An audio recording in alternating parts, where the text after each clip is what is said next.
Застапниците на бугарската историографија и пропаганда во врска со постоењето на македонската нација главно застапуваат две стојалишта. И тоа, македонската нација не постои, македонците се бугари. Македонската нација денеска постои, но македонците имаат бугарски етнички корен, што значи дека македонците порано биле бугари. Заедничко кај обете стојалишта е наводното бугарско етничко потекло на денешната македонска нација.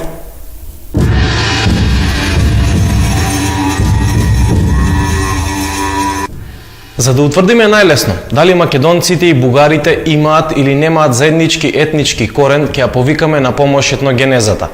Пред се ќе ја разгледаме етногенезата на бугарската нација, па потоа ќе утврдиме дали овие две нации имаат заедничко потекло или не. Но пред тоа да одговориме на прашањето зошто ја земаме етногенезата, тоест етничкото создавање на нацијата, а не некој друг параметар во утврдувањето на етничкото потекло на една нација. Застапниците на бугарската пропаганда и историографија во своите тврдења дека македонците наводно порано биле или денес се бугари, како фундаментален аргумент го користат декларирањето на поодделни етнички македонци кои поради едни или други причини себе си навистина се декларирале и како бугари. Значи, декларирањето на поодделни етнички македонци како бугари се третира како единствен параметар во утврдувањето на наводното бугарско етничко потекло на македонската нација. Но дали навистина декларирањето на поединци воопшто може да представува единствен параметар во утврдувањето на етничкото потекло на една нација? Одговорот најенергично гласи не. Декларирањето е релативна категорија, за разлика од етногенезата, која е апсолутна. Еве и неколку примери во подкрепа на ова. Да земеме, на пример, еден етнички јапонец, роден од мајка и татко етнички јапонци. Тој јапонец може различно да се декларира себе си и тоа по неколку пати во текот на својот живот. Така, на пример, тој првин може себе си да се декларира како англичанец, потоа може да му текне да се декларира како филипинец, па како индијанец, романец, еским, араб и слично. Но тоа не значи дека во согласно со своето декларирање постојано ќе си го менува своето етничко потекло. Како и да се декларира себе си, тој до крајот на својот живот ќе си остане етнички јапонец, бидејќи такво е неговото етногенетско потекло. На последниот попис на население во Хрватска, одржан во времето на Југославија, неколкумина Хрвати во шега или заради искажување на одредено незадоволство, инсистирале во пописната листа да бидат запишани како бушмани, припадници на африканско племе од Јужна Африка.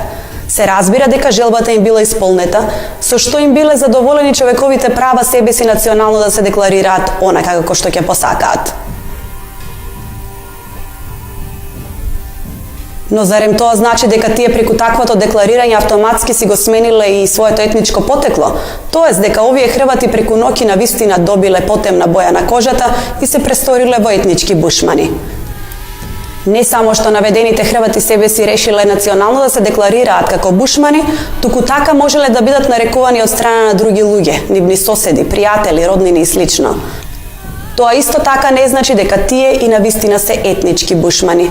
Впрочем, доколку декларирањето на поединци и навистина би го одредувало етничкото потекло на една нација, тогаш да ја споменеме многу веројатната трагикомична предпоставка дека денес голем дел од припадниците на сиромашните земји од Африка и Азија себе си национално ќе се декларираат како етнички швеѓани со цел да добијат работа во Шведска или да бараат од шведската влада да ги финансира додека да најдат работа, како и да им обезбеди место за живење во Шведска.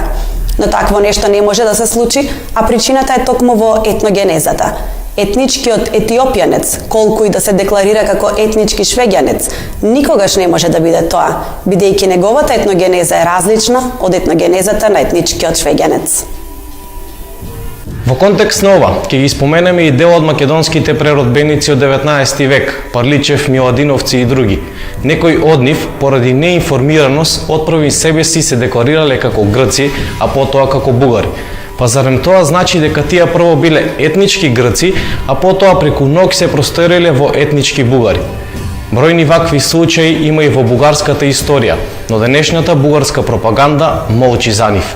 Така, например, еден од првите бугарски природбеници, Васил Априлов, роден во 1789 година во Габрово, исто така себе си отпрвин се декларирал како грк, се додека во 1831 година не се запознал со делата на рускиот богорофил Венелин. пошто наеднаш почнал да се декларира како бугарин. Впрочем, дури во 19. век голем број жители на Бугарија воопшто не знаеле каква е нивната етничка припадност и за ова постојат бројни докази. Така, например, англискиот патеписец Вилијам Майкмал во 1818 година, откако посетил неколку градови на територијата на денешна Бугарија, сосема јасно запишал дека припадниците на тамошното население себе си се декларирале како срби. Овој патеписец го посетил и селото Хевица, денешен Любимец, близу Хасково, и таму повторно запишал дека населението е српско.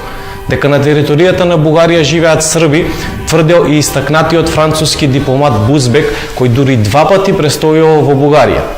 До овие сознанија и тој дошол врз основа на разговорите со тамошното население кое себе си се декларирало како српско. Како срби себе си се декларирале и истакнати жители на Бугарија.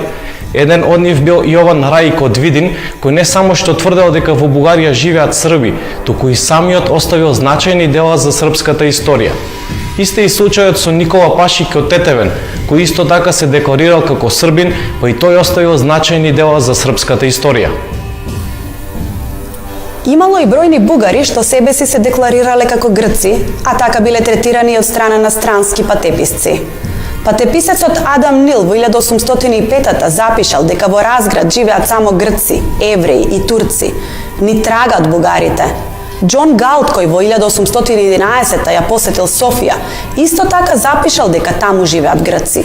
Познати бугарски интелектуалци во тоа време себе си се декларирале како грци, а некои од нив ја ширеле и грчката писменост низ Бугарија.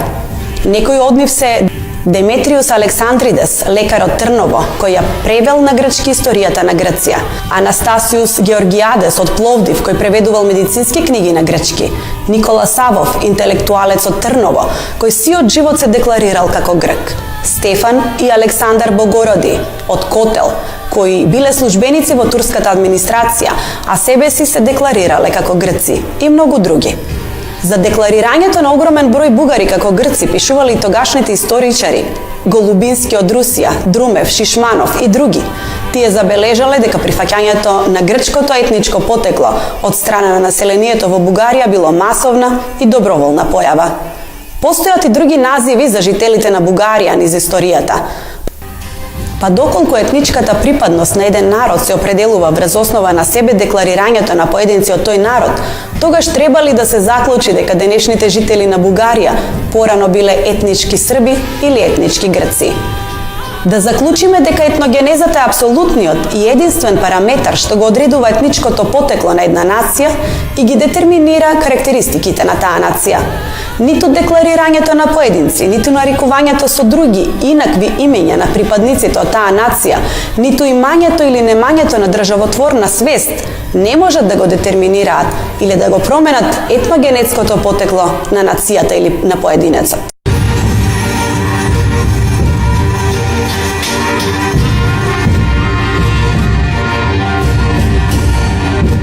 Поради фактот што бугарската историографија и пропаганда тврдат дека наводно македонците имале бугарски етнички корени, во продолжение ќе покажеме како настанала денешната бугарска нација и тоа користејќи се исклучиво со бугарски и релевантни стратски историски извори. Прв познат народ што живеел на територијата на денешна Бугарија биле тракијците. За тракијците се знае дека етнички и културно биле различни од своите соседни антички македонци кои претежно живееле на територијата на денешна Македонија. Еден од најистакнатите бугарски историчари на сите времиња, академик Димитар Ангелов, во својата книга Создавањето на бугарската народност, објавена во Софија 1971 година, пишува дека тракијците живееле речиси исклучиво на територијата на денешна Бугарија. Тракијците се првото население во источните краеви на Балканскиот полуостров, а посебно на територијата на денешна Бугарија, за кое население постојат писмени податоци. Не само Димитар Ангелов, туку и речиси сите бугарски историчари кои пишуваат за настанокот на денешната бугарска нација, своите дела ги почнуваат со тракијците како први познати жители на Бугарија и како еден од етникумите кои подоцна ќе го дадат својот крвен и културен прилог во создавањето на денешната бугарска нација. Значи бугарската историографија, сосема оправдано, како нераскинлив дел од историјата на бугарската нација, ја смета и историјата на староседелците во Бугарија, тракијците. Ова значи дека бугарските историчари индиректно ја опишуваат Македонија и незиното население од бугарската етногенеза, бидејќи во Македонија тога живееле античките македонци, кои биле различен народ од тракијците и биле нивни први соседи. Во врска со ова, бугарскиот академик Ангелов пишува: Западни соседи на тракијците биле и редица македонски племиња, кои во првото илјадитие пред нашата ера населувале голем дел од денешна Македонија и кои во 5-тиот век пред нашата ера создале една прилично силна држава, чиј прв владетел бил Пердика. Во однос на етничкото потекло на македонците постојат различни мислења. Некои истражувачи сметаат дека тие биле грци или сродни со грците, но поверојатно е да се прифати мислењето според кое тие биле самостоен етнос. Значи, денешните македонци немаат никаква етнокултурна врска со тракијците, кои пак според официјалната бугарска историографија биле еден од трите главни етникуми што ја создале денешната бугарска нација. Академик Ангелов пишува дека во времето на завладувањето на Балканскиот полуостров од страна на римјаните, бројот на тракијците во балканските земји изнесувал околу 900.000 и дека најголемиот дел од нив живееле на територијата на денешна Бугарија. Односот помеѓу античките македонци како доминантни жители на Македонија и тракијците како доминантни жители на Бугарија во антиката бил турбулентен и се состоел од чести меѓусебни војни. Тракијците долго време биле завојувани од страна на македонците. Во книгата Историја на Българија, објавена во Софија 1954 година, во првиот том на страна 28 подетално се опишани тракиско-македонски војни. Завојувачката дејност на македонците во времето на Филип II во нашите земји се развивала непосредно со известна колонизација и градежна дејност. Уште по смртта на Филип, неговиот син Александар Велики, пред да го почне походот на исток, бил принуден да ги смирува тракиските племиња во денешна северна Бугарија. Но ниту операциите на Александар во денешните бугарски земји не можеле трајно да го скршат отпорот на слободолюбивите тракијци против македонските завојувачи. Големото востание на тракијците против македонците било толку значајно што им дало сигнал и на грците да востанат против Македонија и им создало сериозни грижи на оние македонски военоначалници на кои Александар им ја доверил воената администрација на своите балкански владенија.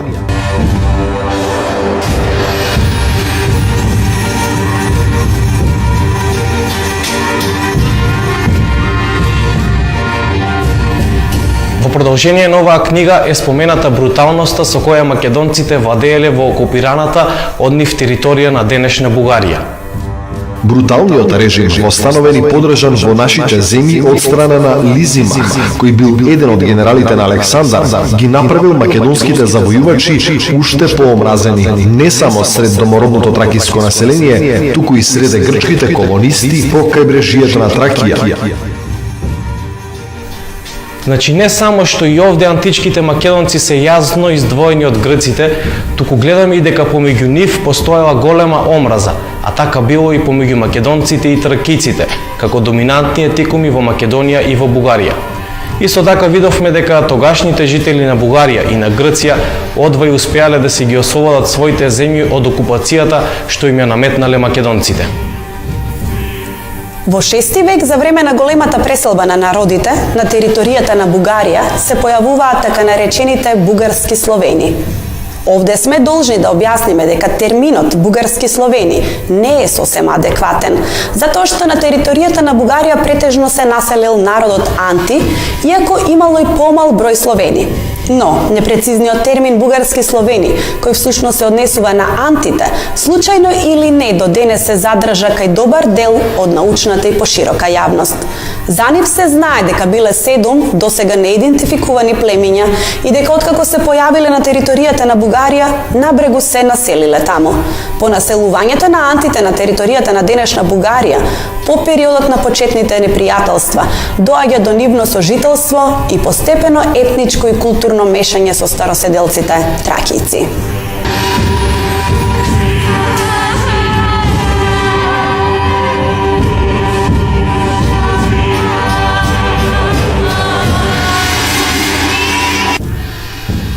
Откако почнува мешањето помеѓу така наречените бугарски словени, анти и староседелците тракијците, на историската сцена во Бугарија стапуваат бугарите. Но кои всушност биле бугарите? Да оставиме одговор на дел на овие прашања да дадат самите бугарски историчари. Ке почнеме со историчарот Евгений Владиков, чија книга Графична историја на балканските народи, објавена во Софија 1992 година, се користеше и како училишно помагало по предметот историја во училиштата во Бугарија, што значи дека ова всушност е и став на официјалната бугарска историографија. Овде читаме: Бугарите припаѓаат на поновите народи што се доселиле на Балканскиот полуостров. Околу 670 година на североисток од делтата на реката Дунав се појавуваат прабугарите, кои се народ од турско потекло. Ги нарекуваме прабугари за да ги разликуваме од денешните бугари. Прататковината на прабугарите е Централна Азија. Тие се придвижуваат кон запад и создаваат голем воено-племенски сојуз наречен Голема Бугарија, на чело со ханот Кубрат, кој ги зазема земите помеѓу Азовското море и Северен Кавказ. Терминот прабугари не треба да се свати како нешто различно од терминот бугари. Напротив, така наречените прабугари себе си се сметали и изворно си се декларирале како бугари, а терминот прабугари им е наметнат во поново време од страна на бугарската наука со цел да се прави терминолошка разлика помеѓу нив и денешните бугари во национална смисла на зборот. Впрочем, во најново време, веќе некои бугарски историчари се залагаат за изфрлување на вештачкиот создаден термин прабугари и бараат негово заменување со адекватниот, изворниот термин бугари. За да ги задоволиме едните и другите бугарски историчари, поради фактот што така наречените прабугари, вистинските бугари, дошле од нивната татковина Азија и имале турско-монголско потекло, во оваа емисија за нив претежно ќе го користиме терминот турко-монголски бугари, со цел да го задржиме вистинскиот термин за нивното етничко име – бугари наместо прабугари, но и да го потенцираме нивното потекло. Значи, припадниците на турко-монголското племе бугари представувале чист азиски етникум и тие својата прва држава Бугарија си ја создале во Азија. Подоцна, по сила на околностите, на крајот од 7 век, дел од бугарите биле принудени да дојдат во Европа и да се населат на територијата на денешна Бугарија, каде повторно формирале своја држава, откако онаа азиската им била уништена од хазарите. За етничкото потекло на турско-монголските бугари постојат бројни сведоштва и цитати од разни автори и публикации. Во интерес на просторот ќе наведеме само некои од нив. Во именикот на бугарските ханови, хуно-монголскиот водач Атила е опишан како прататко на бугарите. Овде Атила е сметан за директен крвен предок на првиот познат бугарски хан Кубрат и на турско-монголските бугари. За Атила и за неговите наследници бугари овде пишува дека во склад со азиската традиција имале бричени глави. Инаку именикот на бугарските ханови представува извонредно вредно историско дело кое е напишано во 8 век и тоа во времето на бугарскиот хан Аспарух, кој бил еден од синовите на хан Кубрат. Еден од најпознатите бугарски историчари, Васил Златарски, во својата книга Историја на българската држава през средните векови, објавена во Софија 1970 година, пишува: Првата историја на бугарите несомнено треба да ја бараме во историјата на оние средноазиски турски народи кои се познати под заедничкото име Хуни. Во продолжение на својата книга, страница 153, професор Златарски ги дава и имињата на 4, цитираме, хунобугарски орди, кои го сочинувале етничкото јадро на тогашните бугари. Нивните имиња се Купи Булгар, Тучи Булкар, Овхонтор Бълкар и Чтар Болкар. Овде автоматски се поставува прашањето: зарем од овие хуно-бугарски орди настанала денешната македонска нација? Во книгата Формирање на старобалгарската култура, објавена во Софија 1977 година, авторот Станчо Ваклинов пишува: Прабугарите биле турскојазичен народ, чија прататковина се наоѓа на далечниот исток, во срцето на Азија. Прабугарите представувале една целина со монголските и манџурските племиња. Во веќе споменатата книга Образование на болгарската народност, академик Димитар Ангелов пишува дека дефинитивно е потврдено дека бугарите припаѓале во семејството на туркојазичните племиња и племенски групи, како на пример хуни, огузи, ујгури, хазари, печензи и други, и дека тие биле туркојазичен народ.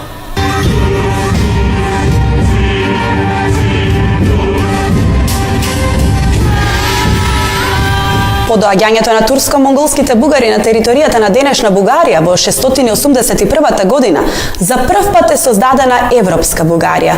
За животот на турско-монголските бугари во нивната татковина Азија нема многу податоци. Се знае дека биле номади, односно скитници. Во 6 век, помеѓу Азовско море и Северен Кавказ, тие формирале своја држава, денес позната под името Голема Бугарија. На нејзиното чело бил турко-монголскиот бугарски хан Кубрат, меѓутоа постоењето на Голема Бугарија не траело долго. По смртта на Кубрат оваа држава била уништена од страна на хазарите. По распадот на Голема Бугарија, тројца од синовите на хан Кубрат тргнале на запад кон Европа, а останатите двајца си останале со дел од бугарите во Азија. Третиот по возраст син на Кубрат по име Аспарух се населил на територијата на денешна североисточна Бугарија. Откако ја поразил византиската војска во 681 година, ја формирал првата европска бугарска држава во која влегували така наречените бугарски словени, антите и тракиците, како староседелци. Главниот збор во ова така наречено прво бугарско царство го имале турко-монголските бугари, додека антите и тракиците имале подредена улога. Од родовите на турско-монголските бугари били и првите бугарски владетели, ханови на Бугарија: Аспарух, Тервел, Кардам, Комерси, Севар, Кормисош, Винех, Телец, Сабин, Умор, Токту, Паган, Диценг, Цок, Омуртак, Телерик и други. Етнички турко-монголски бугари, тоест припадници на жолтата раса, били и познатите бугарски владетели Борис, Симеон и Петар, без разлика во христијанските имиња на последниве двајца, кои живееле и действувале во времето на светите браќа Кирил и Методи и на нивните ученици. Сите овие бугарски владетели имале монголски антрополошки карактеристики. Татко на Борис бил турко-монголскиот бугарски хан Пресијан, кој не знаел ниту збор од словенскиот јазик. Пресијан пак бил роден внук на турко-монголскиот бугарски хан Омуртак. И самиот Борис, кој отправи ја носил титулата хан, а подоцна станал кнез, дури како возрасен научил да зборува словенски, а така било и со семејството на неговиот син Симеон. Денес поедини бугарски историчари се обидуваат да докажат дека турко-монголските бугари наводно не припаѓале на жолтата раса. Тие ова го прават за да се обидат да ја покријат најголемата празнина и нелогичност во етногенезата на бугарскиот народ. Еве зашто се работи. Ако го прашате кој бил денешен бугарин, да ви ги наброи првите бугарски владетели, тој ќе ви ги посочи токму турско-монголските бугарски ханови: Кубрат, Аспарух, Омуртак, Телец, Токту, Паган, Цок и други кои припаѓале на жолтата раса. Но овде веднаш се забележува една голема нелогичност. Најголем дел од денешните бугари припаѓаат на белата раса и како своји крвни предци третираат луѓе кои припаѓале на жолтата раса. Ова е помалку и смешно. Тоа е исто како кога некои етнички швеѓани, припадници на белата раса, денес би прогласиле некој црнец од Африка за свој етнички предок. Значи, со целата почит кон сите раси и народи во светот, овде само укажуваме дека денешните жители на Бугарија, кои припаѓаат на белата раса, како своји крвни предци спомнуваат жители припадници на друга, во случајов жолта раса. Поради тоа, поедини бугарски историчари се обидуваат да докажат дека турко-монголските бугари не припаѓале на жолтата раса, но ваквите обиди немаат никаква основа. Нема никакво сомнение дека турко-монголските бугари, кои денес се признати како крвни предци на бугарската нација, припаѓале на жолтата раса. Како прво, веќе наведовме историски податоци, и тоа од бугарски извори, според кои бугарите биле монголско племе, а нивни далечен крвен предок бил хуно-монголскиот водач Атила. Како второ, овде се податоците од гробните наоди на турко-монголските бугари. Од нивните черепи јасно се гледа дека тие припаѓале на жолтата раса. Во 1952 година, за време на археолошките ископувања близу Велики Преслав во североисточна Бугарија, тоест во областа каде претежно биле населени турко-монголските бугари, откриен е гробот на извесен Мостич, кој бил војсководител за време на бугарските царови Симеон и неговиот син Петар. Врз основа на неговиот череп, од страна на познатиот бугарски антрополог и член на Бугарската академија на науките Јордан Јорданов, реконструиран е ликот на овој бугарски војсководител. Овде нападно се поставува прашањето: ова ли е предокот на денешните македонци? Вака ли изгледале крвните предци на денешните македонци? Потенцираме дека Мостич најверојатно бил најголемиот бугарски војсководител на сите времиња, ако се земе предвид фактот дека тој служел во времето на цар Симеон, кој исто така бил турко-монголски бугарин, во чие време првото бугарско царство го доживеало своето најголемо територијално проширување.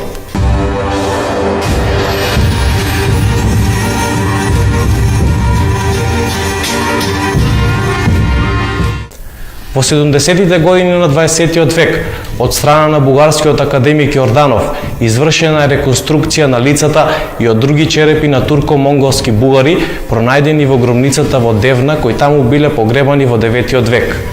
Од овие черепи исто така јасно се гледа дека бугарите припаѓале на жолтата раса. И повторно се поставува прашањето: ова ли се предците на денешните македонци?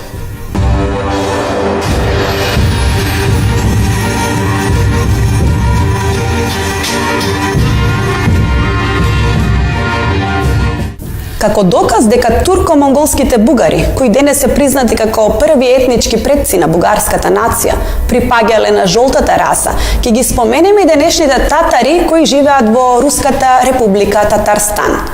Веќе споменавме дека дел од монголските бугари не заминале со хан Аспарух кон Европа, туку си останале во Азија, на границата со Европа. Тие подосна повторно основале своја држава позната под името Волшка Бугарија. Со текот на времето оваа држава пропаднала, а бугарското етничко име почнало да паѓа во заборав. Подоцна, русите, овој народ почнале да го поистоветуваат со татарите, секако поради сродните антрополошки карактеристики помеѓу бугарите и татарите. Сите што имале монголски антрополошки карактеристики, за русите биле татари. Меѓутоа денес среде татарите во Татарстан постои преродбеничко движење кое се вика Бугарски национален конгрес, основано во јуни 1990 година, чии членови инсистираат на тоа дека тие не се никакви татари, туку дека се бугари, тоест дека бугарите и татарите во Татарстан се ист народ.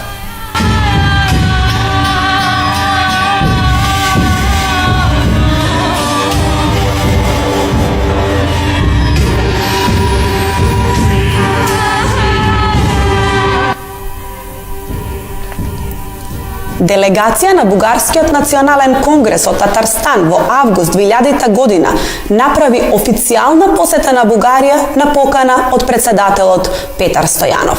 Татарскиот историчар Халиков во својата книга под наслов "Што сме ние, бугари или татари", објавена во Казан 1992 година, мощно и јасно ја опишува етничката врска помеѓу бугарите и татарите. Овој познат татарски историчар се смета за врвен експерт на етногенезата на денешните татари. Со целата почит кон денешните татари, кои се паметен и културен народ, овде повторно се наметнува прашањето: ако ние македонците наводно сме ист народ со бугарите, испаѓа дека сме ист народ и со татарите, а тоа е бесмислено и да се помисли. На крајот ќе споменеме дека сериозните истражувачи во Бугарија денес се сосема свесни дека турско-монголските бугари припаѓале на жолтата раса и од тој податок нема бегање. Пред неколку години во Бугарија е објавена поштенска марка, официјално издадена од бугарската државна пошта, со ликовите на двајцата први бугарски владетели, Кубрат и Аспарух. И во оваа илустрација тие се представени како хуни, тоест монголи, па никако не можат да бидат крвни предци на денешните македонци.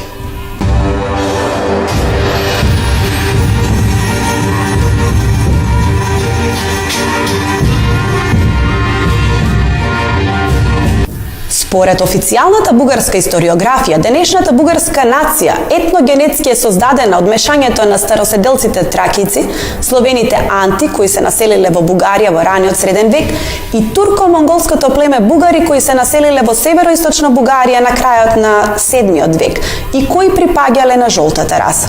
Во поголем дел од современата бугарска историографија се смета дека овие три народи живееле во соживот, а потоа се измешале помеѓу себе, па така бил создаден денешниот бугарски народ. Но ваквите тврдења немаат логика. Како прво, постојат податоци за големи масакри што бугарите ги извршиле врз словените и тракиците на територијата на денешна Бугарија. Така, например, во Четаларскиот запис од 9 век јасно пишува дека бугарскиот хан Омуртак изјавил дека ќе ги убива словените се додека свети сонцето на небото и тече реката Тича. Во 763 година, поради внатрешните немири во бугарското ханство, според византискиот хроничар Теофан, голем број словени, според некои проценки над 200.000 луѓе побегнале од паганска Бугарија и се населиле во Византија. Постојат и други сведоштва за теророт врз кој биле изложени словените од страна на турско-монголските бугари. Исто било и со староседелците тракици. Во 809 година бугарскиот хан Крум извршил масакар врз околу 6000 жители во опсадениот град Средец, денешна Софија. Откако овој хан сватил дека нема да може да го заземе градот, им ветил на граѓаните на Средец, кои главно биле потомци на етничките тракици, дека ако му се предадат, ќе им дозволи слободно да заминат во другите краеви на Византија. Граѓаните, бидејќи имале недостиг од храна, го прифатиле овој услов и ги отвориле градските порти. Меѓутоа, веднаш штом влегле во Средец, турко-монголските бугари подмолно се нафрлиле врз населението и убиле околу 6000 души жители на Средец. Подосна ханот Крум го опсадил и го зазел тракискиот град Одрин, кој исто така го оплячкал, а тамошните тракици ги одвлекал преку Дунав, додека имотите им ги запленил. Поради сето ова, денес навистина изгледа како црн хумор кога потомците на словените и на тракиците во Бугарија се гордеат со етничкото име бугари, име кое го носеле убијците на нивните предци. Конечно, ако турско-монголските бугари и навистина се измешале со словените и со тракиците низ територијата на цела Бугарија, денешните бугари би имале антрополошки црти и на луѓе од жолтата раса, но знаеме дека тоа не е така. Впрочем, турко-монголските бугари никогаш масовно не се населиле на територијата на цела Бугарија, па тие не можат да бидат крвни предци на најголем дел од денешните бугари. Поради сите овие податоци, заклучокот е еден и единствен. Денешните жители на Бугарија, етнички во најголем процент се потомци на славниот антички народ тракици и на словените населени во Бугарија, но и на други народи со незначителен процент од крвта на турко-монголските бугари и тоа главно во североисточна Бугарија. При тоа, како јазик на оваа етничка мешавина се наметнал словенскиот, а како имење на топонимите во голема мера останале оние од традицијата на тракиците. Денес некои со недоверба гледаат на тврдењата од некои кругови во Бугарија дека водачот на рабовладетелското востание Спартак, кој бил родом од Тракија, е предок на денешните бугари. Но тоа е вистина. Во крвта на денешните бугари во најголема мера тече крвта на древните тракици на кои им припаѓал и Спартак, кој е многу поверојатен предок на денешните жители на Бугарија отколку хан Кубрат. Впрочем, бугарскиот академик Димитар Ангелов наведува бројни тракиски лични имиња и други културни сегменти што останале до денес среде современите бугари. На крајот ќе ги споменеме истражувањата на ДНК поврзани со денешните бугари, а спроведени на Швајцарскиот институт за генетика и Генеа. Според овие податоци, во крвта на секој денешен жител од Бугарија, просечно има најголем процент крв и гени од славните тракици, што представува недвосмислен доказ дека денешните жители на Бугарија во најголем дел не се никакви потомци на турко-монголските бугари, туку дека се потомци на еден од најстарите народи во Европа, тракиците. Од друга страна, главно во североисточна Бугарија, постојат луѓе со карактеристики на жолтата раса. Тие не сакаат ни да слушнат дека денешните бугари се словени или тракици и инсистираат на тоа дека денешните бугари се ист народ со татарите. Во 30-тите и 40-тите години од 20-тиот век во Бугарија постоела националистичка организација под името Ратници за напредок на българштината, начело со доктор Асен Кантарджиев, во која членувале над 130.000 бугари и во чиј статут пишувало дека современите бугари во најголема мера се директни потомци на турко-монголските бугари. Во нивниот статут пишува дека словените биле на пониско културно ниво од бугарите. Наспроти ваквото тврдење, во официјалната историја на бугарската црква од авторот Станимир Станимиров, објавена во Софија во 1894 и 1925 година, пишува сосема спротивно. Верувале или не, овде дословно пишува дека турко-монголските бугари умствено биле позаостанати од словените. Значи некои бугари ги величале, а некои ги омаловажувале, ту монголските бугари, ту словените. И сето тоа во зависност од нивната политика. Кога Бугарија била блиска со русите, тогаш бугарите станувале словени, а кога била блиска со Германија и Хитлер, тогаш бугарите се престорувале во хуни.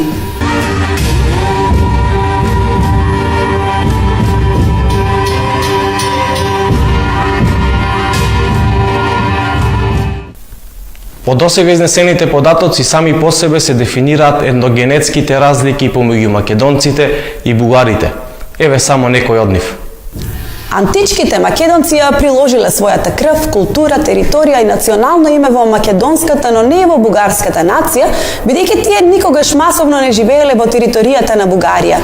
Како подкрепа на оваа вистина се и резултатите од ДНК анализата во врска со етничкото потекло на денешните македонци, кои се спроведени на веќе споменатиот Швајцарски институт за генетика и генеа. Според овие податоци, во просек секој денешен етнички македонец во најголем дел ги носи крвта и гените од античките македонци, што представува несоборлив доказ дека денешните македонци во најголем дел се потомци на античките македонци. Генетските истражувања во врска со потеклото на денешните македонци се спроведени и на одделот за имунологија и молекуларна биологија на Универзитетот Комплутенс од Мадрид, Шпанија. За таа цел, кај 172 етнички македонци биле проучени антигените од белите крвни клетки класа 1 и класа 2 ДНК, а резултатите од ова истражување се објавени во угледното данско медицинско списание Tissue Antigens во февруари 2001 година. Во заклучокот на ова истражување, откако е констатирано дека македонците припаѓаат на постарите медитерански народи, меѓу другото пишува, цитираме: "Македонците се еден од најдревните народи кој постои на Балканот. Изгледа долго пред доаѓањето на микенските грци, околу 2000 години пред Христа." Тракијците, како староседелци на Бугарија, го дале својот крвен и културен прилог во создавањето на бугарската, но не и на македонската нација. Голем број тракијски топоними, хидроними, лични имиња и други зборови до денес останале зачувани во бугарската, но не и во македонската култура. Турко-монголските бугари, како признати предци на денешната бугарска нација, исто така целосно отпаѓаат на етногенезата на денешните македонци. Турко-монголските бугари, тоест вистинските бугари, никогаш масивно не се населиле во Македонија, што значи дека македонците и да сакаат не можат да бидат бугари, затоа што немаат бугарска крв и гени во себе. Некои бугарски историчари во врска со ова шпекулираат со податокот дека турко-монголскиот бугарин Кубер, кој бил уште еден син на хан Кубрат, во 7 век заедно со своето племе се населил во Македонија и дека денешните македонци наводно се негови потомци. Ваквото тврдење нема ни трошка вистина. Како прво, за доаѓањето на Кубер и на неговите турко-монголски бугари во Македонија, постои само едно единствено сведоштво во кое јасно пишува дека Кубер и навистина дошол со своите бугари во Македонија, но набрагу потоа, доследни на својата номадска традиција, сите заедно си заминале од овде. Ова сведоштво представува извадок од средновековното дело Чудесата на Свети Димитри Солунски.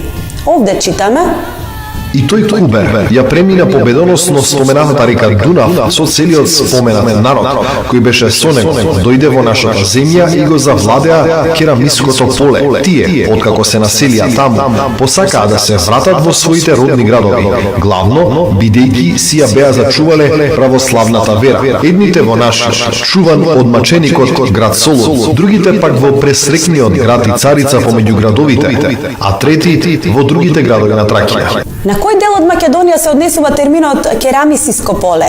Тешко е да се утврди. Бугарската историографија тврди дека тоа било битолското поле, иако не нуди никакви докази за тоа. Други пак тврдат дека керамисиското поле се однесува на околината на Штип. Ова значи дека турко-монголските бугари на Кубер привремено престојувале само во мал дел од Македонија, а не дека масовно ја населиле целата наша земја. Малкуте податоци за натамошната судбина на куберовите бугари неминовно сведочат за нивното заминување од Македонија.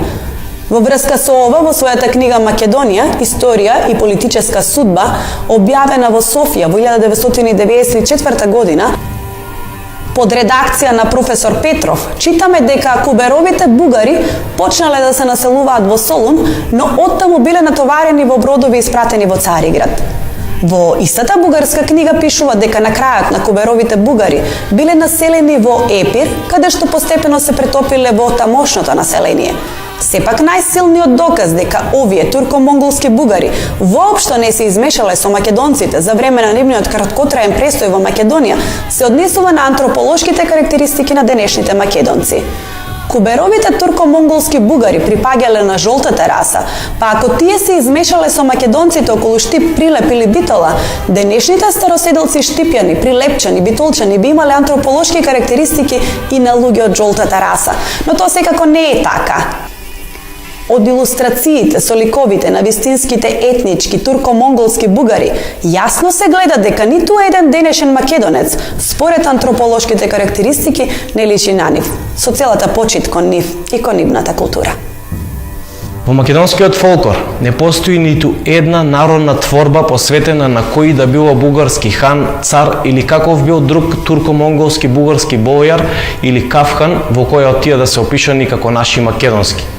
За разлика од нив, во македонскиот фолклор постојат бројни македонски народни творби посветени на античко-македонските цареви, во кои тие се опишани како историски водетели на денешните македонци. Добро знаеме дека фолклорот на секој народ има длабоки корени во етничкото минато на тој народ, по во тој контекст треба да се гледа и на овие факти.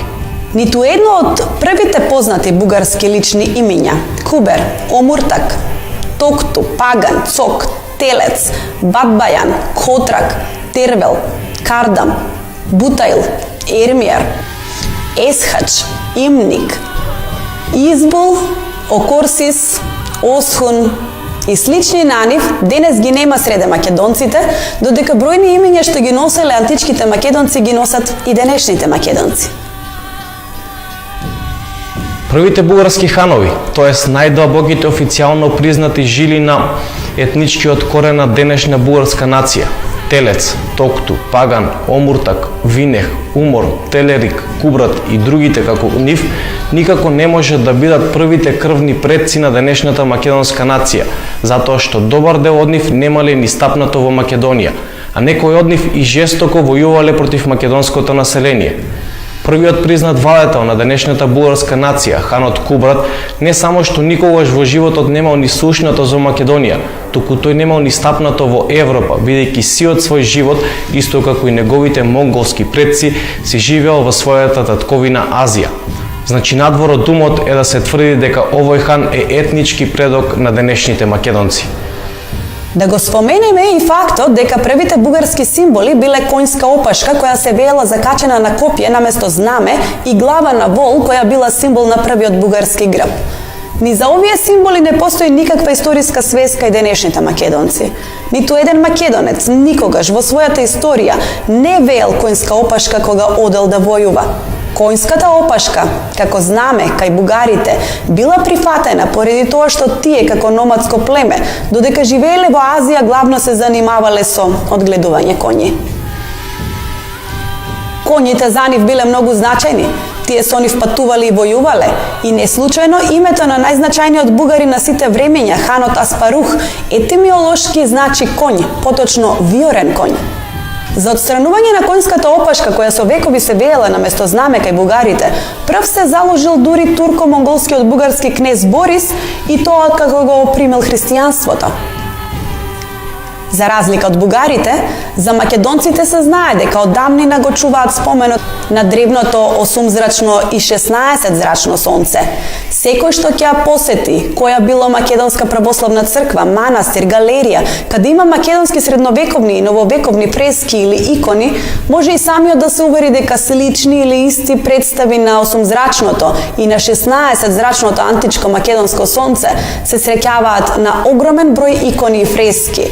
И оваа појава останува за натамошни истражувања. За лавот исто така се знае дека представувал символ на античките македонци, кој останал до денес среде македонците. Постојат повеќе древни извори од тоа време кои зборуваат за војна и за непријателство помеѓу македонците и бугарите како два одделни етникума. Во продолжение ќе наведеме некои од нив. Првиот напад во Македонија од страна на турко-монголските бугари, проследен со пустошење на македонската земја, се случил во 539 година. Доказ ова е сведоштвото на историчарот Прокопиј Кесариски, објавено во книгата Христоматија по историја на Българија, објавено во Софија 1964 година. Овде под наслов "Бугарите го напаѓаат Балканскиот полуостров" во 539 година пишува: Голема хунска војска ја премина реката Истар и се нафрли врз цела Европа. Вакви работи се случуваа и порано, но никогаш како сега тие не му направија на народот толку многу и толкави големи злодела. Тие варвари опустошија се пред себе, почнувајќи од Јонскиот залив, па се до предградијата на Византион. Тие зазедоа 32 крепости на Илири, а го завладеа и градот Касандра.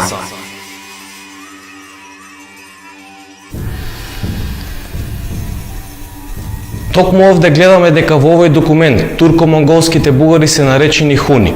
Тоа е поради фактот што во тогашните хунски напади на Европа активно учествувале и бугарите. Подоцна, кога турко-монголските бугари се населиле од Азија во денешна североисточна Бугарија, почнале непријателствата со околните народи, при што неретко страдала Македонија и нејзиното население. Еден од најзначајните документи што сведочат за војна помеѓу бугарите и македонските племиња представува Пресијановиот надпис пронајден кај стариот град Филипи, северно од Кавала. Овој напис се однесува на привременото навлегување на бугарите во Македонија во 847 година. Од овој надпис децидно може да се заклучи дека бугарскиот хан Пресијан водел жестока војна против населението во Македонија, конкретно против племето Смолјани, кое тогаш живеело во југоисточна Македонија. Овој документ е објавен во книгата на Јордан Иванов "Български старини из Македонија", објавена во Софија во 1931 година и истиот гласи: Пресијан, поставениот од Бога кнез на многуте бугари, го испрати Кавханот Избол, откако му даде војска, и Бојлот и Чугру, и Канот Бојл Коловор, и Кавханот против смолјаните. Споменатите термини Каехан, Бојл и Кан ги представуваат највисоките воени чинови на бугарската војска од тоа време, што значи дека станувало збор за воен судир од поголеми размери. Главната причина за овој голем воен судир било тоа што припадниците на македонското словенско племе Смолјани подготвувале восстание против Византија заради свое осамостојување. Меѓутоа овој обид им пропаднал токму поради ненадејниот напад од страна на турко-монголските бугари. Според житието на монахот Григорий Декаполит, во оваа голема војна потоци крв течале како река, а целата околина била опожарена и помрачена. Академик Иванов пишува дека смолјаните живееле во југоисточна Македонија, а нивните населби биле распространети југозападно од Родопите по средната и долната област на реката Места. Практично, ова македонско племе тога живеело од прилика на територијата на денешната Пиринска и дел од Егејска Македонија. Ова значи дека бугарите во тоа време без војна не успеале да влезат дури на територијата на денешна Пиринска Македонија. Нема сомнение дека денешните пирински македонци во добар процент се потомци токму на смолјаните кои живееле на истата територија.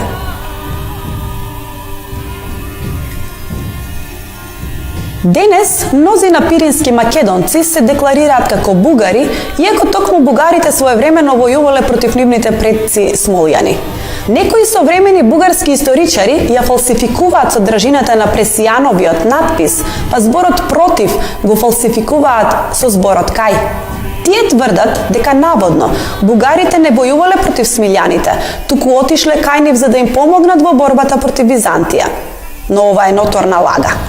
Во оригиналниот Пресијанов надпис, пренесен од книгата на бугарскиот академик Јордан Иванов, сосема јасно е запишан зборот против, што значи дека бугарите бојувале против македонското племе смолјани за да им помогнат на Византија, иако подоцна Византија не им се одолжила на бугарите, и ова секој може да го провери во оригиналниот текст на надписот.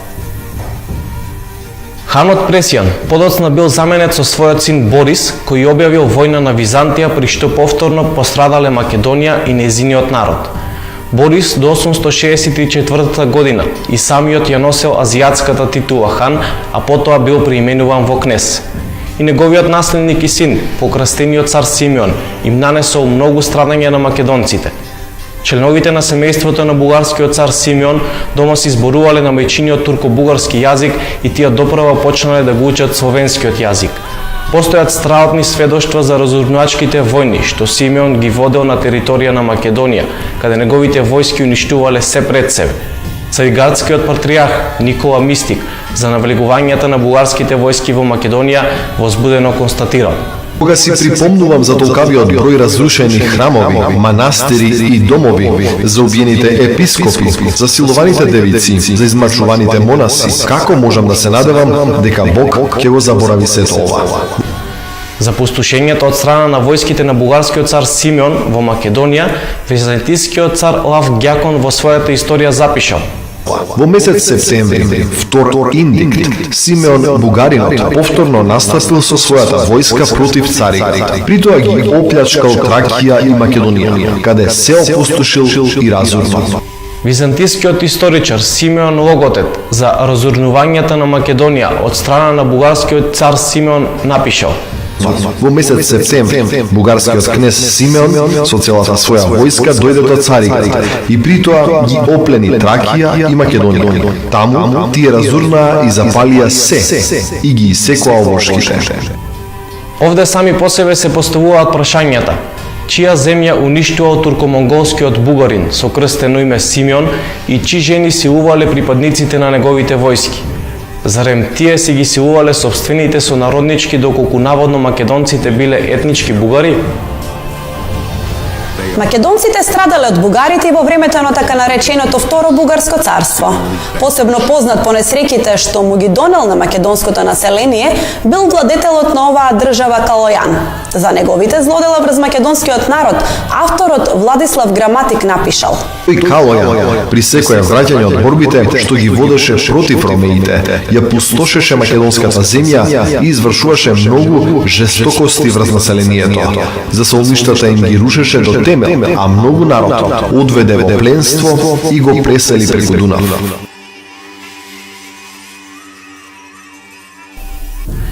За несреќите што цар Калојан им ги нанесол на македонците сведочи византискиот писател Никита Хонијат. Најправилно би било да се каже дека никогаш досега човечкото око не видело, ниту човечкото уво не слушнало, ниту пак нешто такво дошло до човековото срце, како што беше тоа што куманите и бугарите го направија за време на нивните налети. Големите познати и дотогаш многу населени градови, прекрасните села околу нив, уредно обработените полиња и ливади, цветните градини кои изобилуваа со плодови поради нивното напојување од околните рекички, високите дворци, преубавите уметнички созидани и насликани во разни бои палати, удобните бањи, натежнатите од плодови лозија, обилните со жетва ниви и илјадници други предмети. Сето тоа, откако населението беше истребено, стана живеалиште на ежови и диви животни. Ако некој можеше да фрли само еден поглед на сето тоа, исполнет со болка, ќе се удреше во градите и со солзи во очите ќе кажеше дека го видел рушењето на Вселената. Во мојот јазик не постојат такви изрази што ќе бидат достапни за детално и целосно набројување на сите нивни многобројни злодела. Така, овие варвари нема ниту мерка, ниту граница за својата нечовечност. И ова потресно сведоштво доволно зборува за тоа колку македонците и бугарите биле во наводници еден народ. во врска со походот на Калојан во Македонија и во Тракија, византискиот писател Никифор Григора запишал: Македонските и тракиските градови беа целосно уништени, откако претходно доживеа многу несреќи, ту од латинците, ту од бугарите и скитите. Уште што ли не им направија на христијаните овие кравожедни народи? Во Чудата на Свети Димитар исто така постои сведоштво во врска со пустошењата на бугарскиот цар Калојан во Македонија. Тогаш владетел на бугарите бил Калој. Тој, откако ја пребродил цела Македонија, ги опустошил сите области, до темел ги срушил основните крепости, плячкосувал и го испустил и го преселил целото свое население покрај брегот на реката Дунав. Со еден збор го престорил во пустина секое место што го нападна. Потоа тој незадржливо се упатил против Солун, заедно со својата војска, која била побројна од морскиот песок и која се состоела од бугари, кумани, татари и хазари. За пустошење на дел од македонската земја постојат византиски сведоштва и од времето на бугарскиот цар Михаил Шишман од околу средината на 13 век. Така, например, хроничарот Георги Акрополит во својата хроника запишал: Кога владетелот на бугарите научил дека императорот се наоѓа далеко, ја повикал сојузничката скитска војска и ја испратил против македонските области за да плячкосува, а и за да ги исплашат ромеите. Доколку некој се обиде да забележи дека по терминот Македонија овде не се подразбира денешна Македонија, туку византиска административна област Македонија, која во тоа време главно се наоѓала во Тракија, ќе одговориме дека во документите за бугарските средновековни пустошења во Македонија се спомнати делови од денешна Македонија, и тоа Халкидик, Серес, околината на Солун, Струма и други македонски места, а некои документи посебно се споменати Македонија и Тракија. Ова значи дека тогашните бугари ја уништувале територијата на денешна етничка Македонија. Подоцна, кога турците навлегле на Балканот во 14 век, голема помош им пружиле бугарите, иако подоцна и самите настрадале од нив. Бугарскиот цар Иван Александар бил единствениот европски владетел што бил воен сојузник на турците во времето на нивните балкански освојувања. Во книгата Историја на Бугарија, објавена во Софија во 1954 година, читаме: Напредувањето на турците во Тракија ја направил уште поголема потребата за формирање на еден заеднички балкански фронт за борба против турците. За жал, ваков фронт дури ни сега не бил создаден. Дури и обратно, во 1364 година, помеѓу бугарите и византиците избувнал конфликт околу црноморските градови Поморје и Несебар.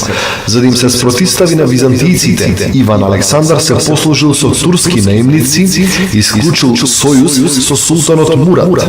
Тоа било голема грешка, која ги раздробила силите на балканските држави и им дозволила на завојуваните полесно да ги остварат своите планови.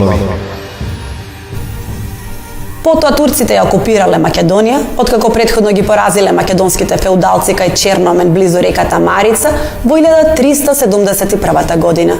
И додека бугарите во времето на битката на Марица биле воени сојузници на турците, еве како се однесувале македонците во обидот да си ја зачуваат слободата на својата земја.